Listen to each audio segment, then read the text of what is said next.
Salut, c'est Maxence, bienvenue dans cette 23e vidéo de cette série Investisseurs Agisseurs. Donc on est toujours dans la semaine spécialement dédiée à l'indépendance financière. Et dans cette vidéo, je voulais te partager mes 7 étapes pour devenir indépendant financièrement grâce à l'immobilier. Donc la toute première étape que tu dois mettre en place si tu veux devenir indépendant financièrement, c'est d'établir une stratégie claire et précise. Et n'hésite pas à l'écrire. Donc ça fait partie des objectifs, tu vois, que je t'avais dit dans les toutes premières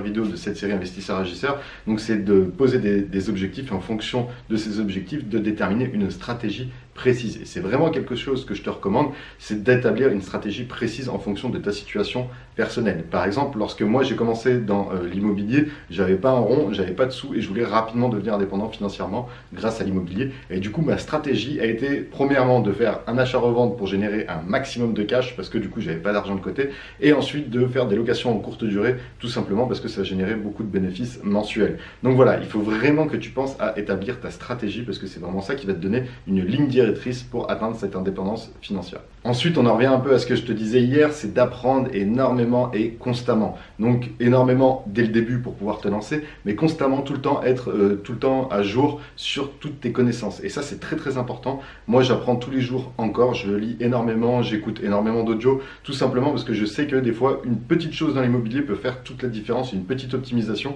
peut faire la différence. Donc essaye d'apprendre un maximum, n'hésite pas à rencontrer beaucoup de personnes.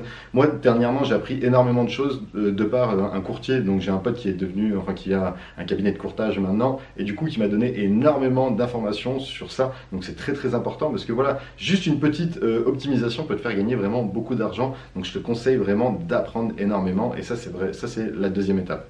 Troisième étape, c'est prendre l'habitude de sortir de ta zone de confort. Donc si par exemple tu démarres de zéro, tu n'as jamais acheté un bien immobilier, peut-être que déjà rien que le fait d'appeler un agent immobilier, ça peut te faire peur. Donc n'hésite pas de sortir de ta zone de confort tout le temps. Donc par des petites actions. J'ai fait une vidéo à ce sujet dans la série Investisseurs Agisseurs, de sortir de sa zone de confort. Et pour moi, c'est vraiment essentiel si tu veux avoir des résultats dans l'immobilier. C'est pas forcément instinctif pour tout le monde. Moi personnellement, dans mon entourage, il n'y a personne qui avait investi dans l'immobilier. Donc c'était vraiment, enfin ma zone de confort, c'était le fait de ne pas investir dans l'immobilier.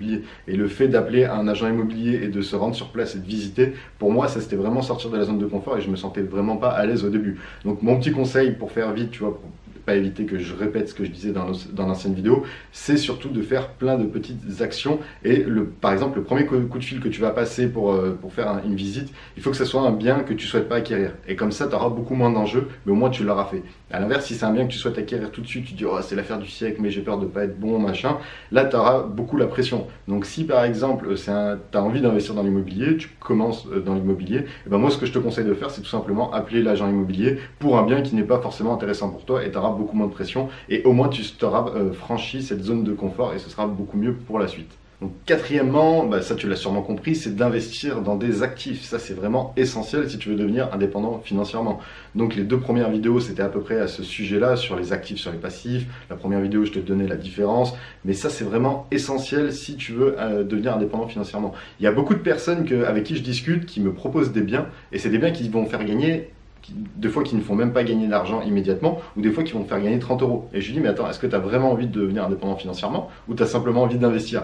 Il y a une grosse nuance entre les deux, et du coup l'objectif c'est vraiment d'acheter un actif qui génère beaucoup d'argent mensuellement. Si tu as vraiment envie de quitter ton job rapidement, il faut que tu trouves des optimisations pour vraiment gagner encore plus d'argent tous les mois. Et du coup, ça rejoint la cinquième étape, c'est surtout, une fois que tu as investi dans un actif, de l'optimiser au niveau fiscal et au niveau bancaire. Donc au niveau de la banque, ce que tu peux optimiser, c'est par exemple le report des mensualités, qui soit total ou partiel. C'est aussi les frais de dossier, ça t'évite de sortir de l'argent immédiatement. C'est aussi le fait de ne pas mettre d'apport immédiatement dans tout projet immobilier. Comme ça te permettra d'en avoir pour les prochains. Donc voilà, tu as beaucoup de choses à optimiser au côté bancaire. Côté fiscalité, c'est par exemple de le louer en meublé non professionnel. Comme ça, tu auras du coup, tu payeras que très peu d'impôts, même si tu es en location courte durée et que tu génères beaucoup d'argent. Donc voilà, c'est très très important d'optimiser une fois que tu as un actif. Donc tu as mis tout ça en place, tu as acquis ton premier actif, boum, tu l'optimises. Et une fois que tu as optimisé, la sixième étape, ça va être de réinvestir exactement en suivant le même processus que tout à l'heure. Donc tu acquiers un actif, tu l'optimises, tu gagnes de l'argent grâce à ça et tu réinvestis immédiatement, et ainsi de suite, et ainsi de suite, et ainsi de suite. Et c'est comme ça que tu pourras devenir indépendant financièrement. Donc voilà, l'objectif c'est d'en valider un, de l'optimiser et de réinvestir.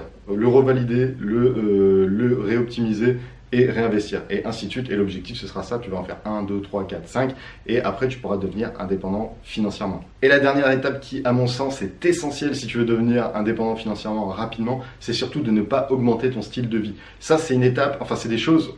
Tu vas commencer à gagner de l'argent avec l'immobilier si tu vas investir intelligemment. Et là, le vice, c'est que tu vas augmenter ton style de vie. Donc, par exemple, à l'époque où tu gagnais 1000 euros, bah, tu claquais 1000 euros. Ou tu arrivais à mettre, par exemple, 100 euros de côté. Et des fois, il y en a, ils vont gagner peut-être 200, 300, 400 euros de plus par mois et ils vont dépenser ces 200, 300, 400 euros de plus par mois. Alors que l'état d'esprit à avoir, c'est de se dire, ok, tout l'argent que je vais gagner mensuellement, je vais le remettre de côté dans le compte spécialement dédié à l'achat d'actifs et c'est ce qui va me permettre de grossir beaucoup plus rapidement. Donc ça, c'était la dernière étape et surtout mon plus gros conseil, c'est de ne pas augmenter son style de vie et du coup, c'est ce qui te permettra de rapidement devenir indépendant financièrement. Si tu gardes ton style de vie mais que tu gagnes beaucoup plus, tu verras que tu mettras beaucoup plus d'argent de côté et tu pourras acheter beaucoup plus vite de nouveaux actifs qui te feront gagner encore plus d'argent. Donc voilà, j'espère que cette vidéo t'a plu. N'hésite pas à la liker et à la partager. Et si vraiment tu veux aller plus loin sur l'indépendance financière, n'hésite pas à t'inscrire à ma formation 100% gratuite de 7 jours pour devenir indépendant financièrement avec l'immobilier. Donc je te donne toutes les bases, toutes les stratégies à mettre en place pour que tu puisses le devenir le plus rapidement possible. Donc tu peux y avoir accès juste à la fin de cette vidéo. Et dans tous les cas, je te dis à demain pour une prochaine vidéo. Ciao!